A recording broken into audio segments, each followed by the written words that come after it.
The FFAR and the AUG in Warzone have simply been around too long. While most of us with common sense are praying that these weapons get nerfed, it's looking ever increasingly likely that these guns will be rebalanced, and rightfully so. They are just flat out ridiculous in Warzone. So when it comes around and these weapons are nerfed, I wanted to talk about some of the more viable weapons that have gone under the radar because of how dominant these guns are. These are weapons in Warzone that will be pretty good in the field. I don't think any of them are as overpowered as we've seen with some of them. But I think they're just going to offer really good viable alternatives and kind of actually hopefully bring a sense of balance to the game. But some of these are really great. I want to dive in on this, so let's chat away. The first one for me is of course the Bullfrog, and some people have been running this already, but it's seemingly getting better and better. The Bullfrog has a high capacity magazine, a really solid rate of fire, it's pretty accurate with minimal recoil, and ultimately is a really good all-round SMG powerhouse. If you haven't used this gun already, you probably will end up using it at some point, and at the moment it's just simply the fact that the FFAR exists that this gun isn't already being heavily utilized. When you maximize the bullet velocity and put the max magazine of 84 rounds in the gun, you have a really good close quarters machine that in theory could take out 3 to 4 different people, which is pretty insane considering this is an SMG and not, a high capacity LMG or anything like that. Next up for me is the Gallow, and I think some people are already starting to utilize this shotgun in regular Warzone even before the FFAR has been nerfed. But fundamentally the Gallow is a really solid shotgun. I actually think it's pretty balanced as well.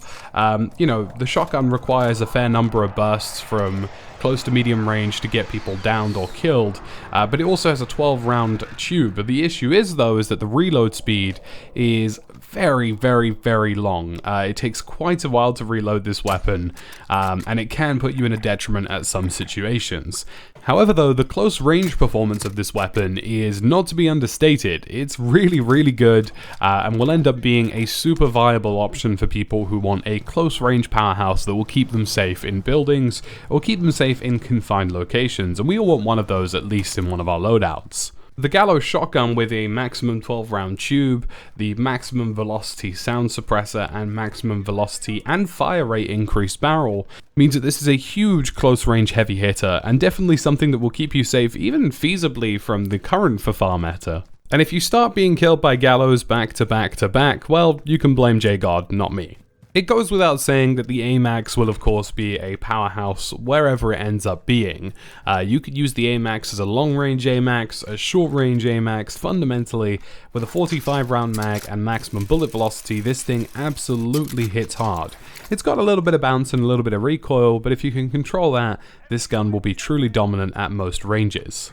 Possibly one of the most underrated weapons available at the moment is the M13. The M13 is insane. It has a 900 RPM. It has the ability to land really heavy body and headshots. It's got a 60 round magazine. You can use close range and long range variants of the M13, and both of them slap just as hard. Without the FFAR in the game and without the AUG in the game, many people are going to be looking for guns that work at close ranges, but also something that excels at medium range, and the M13 is a prominent example of that. The M13 shreds people at various different distances and does a really, really good job of maintaining accuracy, low recoil, and a high fire rate in any situation. I definitely see a place in the meta for the AK-74u. I don't really know what exactly it excels at, but it's a very strange SMG. It kind of bridges the gap between close and medium range and remains relatively accurate with a decent amount of damage output. Now if you maximize the bullet velocity on the AK-74u, you will get a good gun that has very clean iron sights, a 60 round magazine which is really good, and a gun that does pretty well at medium ranges even if it isn't the fastest at close ranges. And I guess that gives you a more versatile SMG than most others available right now. The saying always goes, once a beam, always a beam, and that definitely applies with the PKM. If you've never used a PKM, it's absolutely god tier. There are a couple of attachments that will reduce recoil, and also a few attachments that will actually make it easier and faster to aim down sight. Combine all of those together and you've got a weapon which is severely powerful over medium range. This gun has a fast rate of fire, has a very large magazine capacity, and when combined with the right loadout options can be really, really powerful at medium and feasibly even long ranges. One weapon to definitely keep an eye on is the Groza. This gun has kind of fluttered under the radar, but it's effectively a more compact version of the FFAR. The Groza has a slight reduction in time to kill. It's not as quick as the FFAR, but it has a 60 round magazine, and it also is fairly accurate. I can see the Groza becoming a very popular weapon after the FFAR is formally nerfed, and definitely something that I could see being popularized quite generally speaking, because it's very compact, it moves quickly. It has a lot of traits that people like out of fast, quick-firing assault rifles in Warzone, similar to what you're seeing with the FFAR and similar to what you're seeing with the FFAR in the current meta. Although the FFAR, of course, isn't as popular because it's, you know, very inaccurate, ultimately the Groza is kind of the more accurate cousin to this, and I think it's going to be a gun that will be very much popular once we see these nerfs come into play. It'd be absolutely criminal of me in this video to not mention the RPD. Now, I know this sounds crazy, but the RPD is actually a really good gun in Warzone. People just don't realize it. The RPD has really fast bullet velocity, it has a large magazine size, and it's relatively quick for an LMG, definitely much quicker than the Modern Warfare LMGs for certain. And what's crazy about this thing is that if you put a 2x optic on it, it's insanely good at medium range. I've used this a couple of times now. Unfortunately, in the current meta, it's difficult to rack up kills because people will beam you with a FFAR, or you'll get, you know, too bursted by an AUG, but fundamentally this gun will be a medium range powerhouse when nerfs come into play. I think it's going to be really impressive, and I think you'll be surprised. I think this gun has many traits that we like out of things like the Bruin. It's pretty accurate, but it moves quicker. It moves quicker, most importantly, and it hits seemingly a little bit harder as well, so I can see this being quite popular. Definitely try it out with the GRU suppressor, the longest bullet velocity barrel, and with a 2x optic.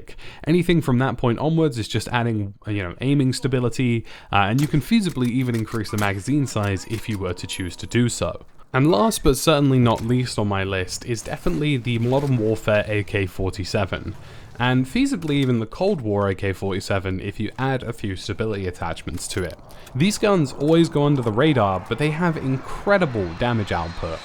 The Modern Warfare AK-47 in particular, when combined with a Romanian 23-inch barrel, is heavily accurate and does a lot of damage at both close range and medium range. So definitely keep an eye on these two weapons. I feel the Cold War AK-47 is kind of getting there. I think at the moment it's just a little bit too inaccurate in places, but the AK-47 has a damage output model that simply triumphs over more or less every other weapon in the game. It's like a Scar, it's like an Odin, it just does insane damage values, and if you can keep these guns under control with a solid barrel or a good setup of foregrips, then fundamentally you're off to a winning start. Anywho guys, thank you very much for watching this video today. I really do appreciate it. Feel free to leave a like, feel free to leave a sub, leave your comments down below. Are there any hidden gems that we've missed out here? And we'll catch you again in another video.